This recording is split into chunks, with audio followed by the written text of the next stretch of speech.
కంటి అద్దాల నుండి శాశ్వత విముక్తి పొందండి. లాసిక్ సర్జరీ 14,000 మాత్రమే. వివరాలకు సంప్రదించండి. జనసేన పార్టీ విజయోత్సవ సంబరాలకి సిద్ధమవుతుంది.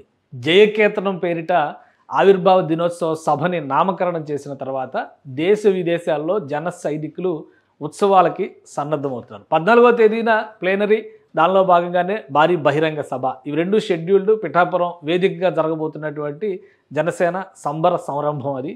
అలానే అధికారంలోకి వచ్చిన తర్వాత మొదటిసారి ఈ సభ జరుగుతుండటంతో పార్టీ శ్రేణుల్లో కూడా ఉత్సాహం ఉంది. నాయకత్వంలో కూడా అదే స్థాయి జోరు కనిపిస్తుంది. విస్తారమైనటువంటి ఏర్పాట్లు చేయడంతో పాటు విదేశాల్లో ఉన్నటువంటి జనసేన విభాగాలన్నీ కూడా ఈ వేడుకల నిర్వహణకి సిద్ధమవుతున్నాయి. 15వ తేదీన దేశ విదేశాల్లో ఆస్ట్రేలియా, అమెరికా, అలానే గల్ఫ్, యూకే, యూరోప్ ఇలా దేశాల పరంగా ఉన్నటువంటి జనసేన విభాగాలన్నీ కూడా ప్రత్యేకమైనటువంటి కాలర్ ఎగరేద్దాం, విజయోత్సవ సంరంభాన్ని చూపిద్దాం అనేటువంటి సందడిని నమోదు చేస్తున్నాయి. వీటికి అధికారికంగా పార్టీ తరపు నుంచి మద్దతు కూడా ఉండడంతో నాగబాబు ప్రత్యేకంగా ఇప్పుడు కాబోయేటువంటి ఎమ్మెల్సీ నాగబాబు ఈ కార్యక్రమాలన్నింటినీ ప్రత్యేకంగా పర్యవేక్షిస్తున్నారు. 14వ తేదీన పిఠాపురంలో సంరంభం ఉంటుంది.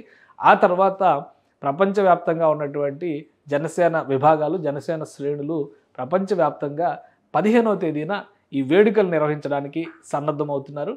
అలానే వీరందరూ కూడా ఆశిస్తున్నది పవన్ కళ్యాణ్ ఇచ్చేటువంటి మెసేజ్ ఏ విధంగా ఉండబోతుంది. పవన్ కళ్యాణ్ ఈ వేదిక ద్వారా ఇచ్చేటువంటి మెసేజ్ పార్టీ భవిష్యత్తుకి దిశానిర్దేశం చేస్తుంది అనేటువంటి సంకేతాలు ఉండడం, నాయకత్వం కూడా అదే రీతిలో మాట్లాడుతుండడంతో పవన్ కళ్యాణ్ స్పీచ్ని బట్టి వేడుకల స్థాయిని, హీట్ని పెంచేటువంటి అవకాశాలు కనిపిస్తున్నాయి. దేశ విదేశాల్లో ఉన్నటువంటి జన సైనికులందరూ కూడా ఒక చోట వేదికగా, వేడుకగా గుమికూడి పవన్ కళ్యాణ్ ఇవ్వబోయేటువంటి ప్రసంగానికి కృతజ్ఞతలు చెప్పడంతో పాటు భావి కార్యాచరణని ప్రకటిస్తారనేటువంటి సంకేతాలు కనిపిస్తున్నాయి. సుమన్ టీవీలో మీ పర్సనల్ అండ్ బిజినెస్ ప్రమోషన్స్ కోసం కింది నెంబర్కి కాంటాక్ట్ చేయండి.